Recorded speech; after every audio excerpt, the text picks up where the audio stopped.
Necesitamos es que los empresarios entiendan que el mejor negocio es tener gente pobre.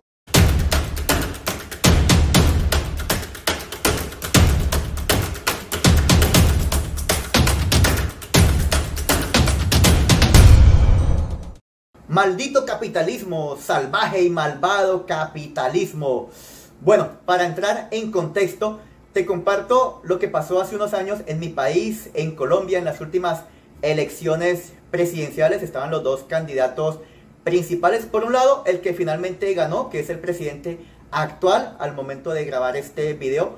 Por otro lado, el otro candidato, un empresario, un ingeniero que había ocupado cargos públicos en su departamento. Y en todo este tema de las campañas, en todo este combate mediático en la internet, en las redes sociales, comenzaron a circular unos audios y unos fragmentos de video donde esta persona no quedaba muy bien parada porque utilizaba un lenguaje bastante grosero, bastante brusco, con insultos, ofensas, humillaciones a sus empleados, a sus subalternos. Estuvo involucrado en discusiones no solamente verbales, sino a golpes, pero bueno, ese no es el punto. ¿Qué es lo que pasa? Que esto genera división, esto digamos que genera odio, porque bueno, ese maldito empresario como humilla a las personas, ese malvado millonario, ese capitalista de miércoles y demás. Y bueno, me pongo a hacer la tarea, a investigar y a buscar información sobre esta persona porque yo no la conocía. Y me doy cuenta, sí, precisamente que es un ingeniero, un empresario de alto nivel que se mueve en el mundo inmobiliario, en lo que tiene que ver con las empresas constructoras que se encargan de ofrecer vivienda a través de la financiación. ¿Y a quién le ofrecen estas viviendas? A los pobres, al pobre, al que no tiene capacidad económica para comprar una casa y que tiene que demostrar capacidad de endeudamiento para pagar interés tras interés durante años. Yo mismo financio los edificios que hago y yo cojo las hipotecas, que esa es la vaca leche. Imagine, 15 años un hombrecito pagándome intereses. Eso es una delicia. Entonces, bueno, aquí se genera ese famoso desequilibrio donde hay una demanda amplia, una gran demanda, y la oferta está concentrada en una sola persona o en una sola organización. Desequilibrio, y esto es a lo que muchos atacan cuando hablamos de capitalismo, digamos ese desequilibrio que se genera porque el poder y el dinero se está concentrando solamente en un punto.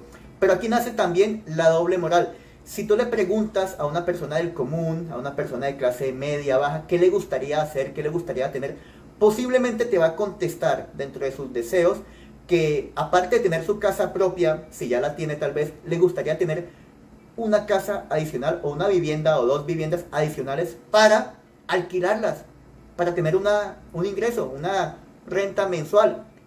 Así es, no me lo estoy inventando. Y te aseguro que el que tiene dos casas le gustaría tener 4. Y el que tiene 10 quisiera tener 20. Y el que tiene 100 quisiera tener 200.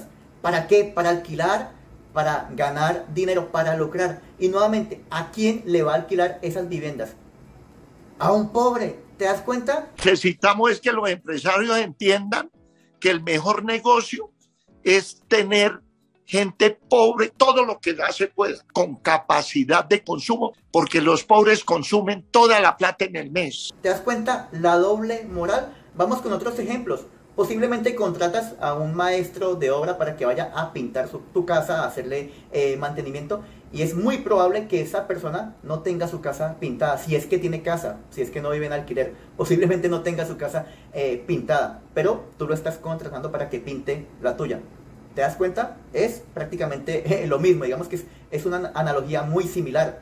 A ver, ese servicio de domicilio para que traigan tu comida, ese servicio de delivery que tomas a través de una aplicación, lo va a traer una persona que posiblemente ese día esté aguantando hambre, posiblemente ese día no tiene para comer, pero tú lo estás contratando desde la comodidad de tu internet, de tu teléfono móvil, para que traiga tu comida. ¿Te das cuenta? Entonces aquí nace dicho desequilibrio que muchos atacan, pero que muchos o la mayoría desea tener, estar digamos en esa figura desde la propiedad, desde la tenencia. La pregunta es, ¿qué hacemos? ¿Lo combatimos? ¿Nos ponemos en contra? ¿En qué lado nos ubicamos? Porque finalmente esta estructura es de una u otra manera binaria. O tienes o no tienes. O estás aquí o estás allá. O eres dueño o no eres dueño. No tienes nada. Y tienes que, como te decía, pagar interés tras interés durante años para el caso de la vivienda.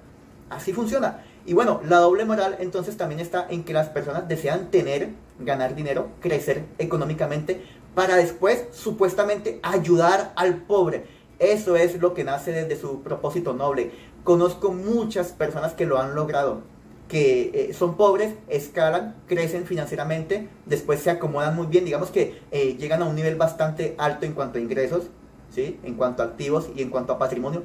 Y te cuento que no ayudan al pobre, no lo hacen. Cuando eran pobres decían que lo harían, que cuando tengan dinero van a ayudar al pobre.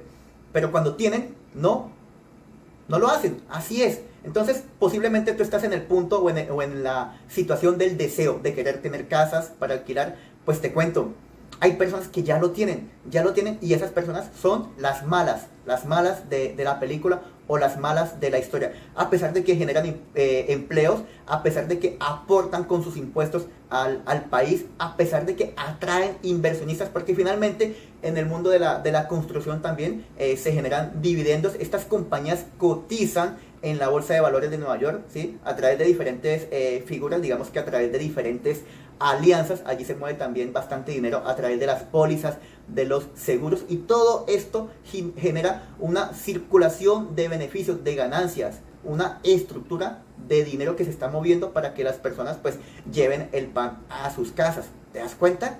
¿Te das cuenta la doble moral? Atacas eso, pero quieres estar ahí, quieres hacer parte de ese, digamos, de ese modelo, insisto, desde la propiedad, desde la tenencia. Bueno, volvamos entonces, vamos aquí a retomar el ejemplo. La persona logra tener una vivienda, luego 2, tal vez 10, luego 50.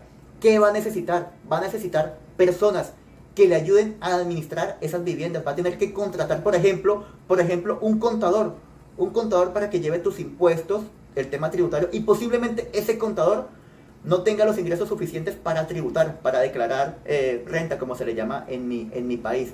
Vas a tener que contratar un asesor para que ofrezca tus casas, ya sea en venta o en alquiler, y posiblemente ese asesor no tenga vivienda propia, no ha habitado esa casa que está ofreciendo. ¿Te das cuenta?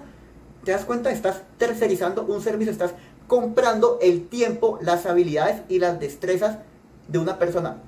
¿Y a quién estás contratando? A un pobre, a una persona que no tiene dinero, que tiene que vender sus habilidades, su tiempo. Y esa persona es pobre, ¿por qué? Porque pues, nació en una cuna pobre, posiblemente porque no tuvo dinero para ir a la universidad, porque no tuvo dinero, no tuvo las capacidades para dedicar 5 años a un programa universitario, porque posiblemente, ojo con esto, aquí hago un paréntesis, una acotación importante, porque tiene inteligencia académica, tiene unas destrezas académicas, pero no tiene capacidades financieras, inteligencia financiera. Entonces, por ese motivo, trabaja para el que sí la tiene. Y allí es donde nace el empresario, ese empresario que atacas, que odias, que destruyes y que señalas. A ver, entonces, ¿en qué punto estás? ¿Qué opinas de esta figura entonces que te comparto con estos ejemplos? Hay una persona que desea tener y después de que tiene, va a necesitar vender su producto, sus bienes, sus servicios. ¿A quién? A un pobre, a la persona que está en esa posición inicial, a la persona que desea tener, pero no puede. ¿Te das cuenta que el tema de la meritocracia o el famoso concepto de meritocracia no va muy de la mano con el capitalismo? Incluso llegamos a un punto en el que dentro de un análisis bastante objetivo, bastante profundo, son antónimos, no van de la mano, no van muy de la mano. Esto incluso lo explicaba Joseph Stiglitz, el premio Nobel de Economía. Cuando hablamos de capitalismo estamos hablando finalmente de un intercambio, y en este intercambio no hay moral. El que tiene paga, el que tiene contrata, el que tiene incluso abusa, y el que no tiene pues simplemente ofrece su tiempo, vende sus capacidades, sus destrezas, su sudor, tiene sus manos para ofrecerle a un empleador, al dueño de dicho modelo. Entonces estamos aquí hablando de desempeño, de productividad, de apalancamiento, de hacer más con menos, de aprovechar esa tenencia para contratar dichos servicios. Entonces aquí nacen las figuras de competencia, de oportunidad, de ventaja y desventaja en lo que tiene que ver con mano de obra. Comprar la capacidad intelectual de la persona que no tiene o que no es dueña de dicho modelo productivo, ese modelo económico. En este caso, digamos que lo puse aquí para englobar este video, el sector inmobiliario, con este empresario que tomé como ejemplo, el ingeniero que fue candidato presidencial en mi país. Bueno, hasta aquí te dejo este video, espero que te haya aportado valor. Si fue así, deja por favor un like, comparte, déjame aquí tus comentarios y bueno, suscríbete activando la campanita y sígueme en las demás redes sociales.